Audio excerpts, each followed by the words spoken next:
അർത്തുങ്കൽ ബസലിക്കയുടെ നേതൃത്വത്തിൽ സംഘടിപ്പിച്ച ക്രിസ്മസ് വിളംബര റാലി ശ്രദ്ധേയമായി. അർത്തുങ്കൽ ബസലിക്കയിൽ നിന്ന് ആരംഭിച്ച ക്രിസ്മസ് വിളംബര റാലിയിൽ ആയിരക്കണക്കിന് വിശ്വാസികളാണ്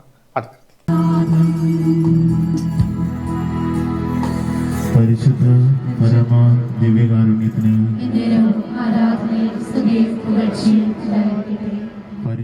യേശുദേവന്റെ ജന്മദിന മഹാജൂബിലി ആഘോഷത്തിന്റെ ഭാഗമായി അർത്തുങ്കൽ ബസലിക്കയിൽ നിന്ന് കടൽ തീരത്തെ കുരിശടിയിലേക്ക് നടന്ന പ്രദക്ഷിണം ഭക്തിസാന്ദ്രമായി. ബസലിക്കയിൽ നിന്ന് നടന്ന 40 മണിക്കൂർ ആരാധനയുടെ സമാപനമായിട്ടായിരുന്നു പ്രദക്ഷിണം സംഘടിപ്പിച്ചത്.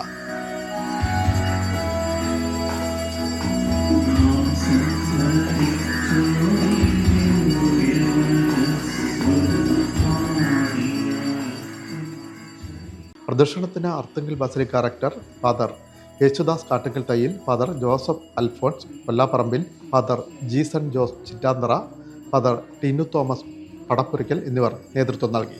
വിവിധ സ്ഥലങ്ങളിൽ നിന്നുള്ള ആയിരക്കണക്കിന് വിശ്വാസികളാണ് അണിനിരന്നത്.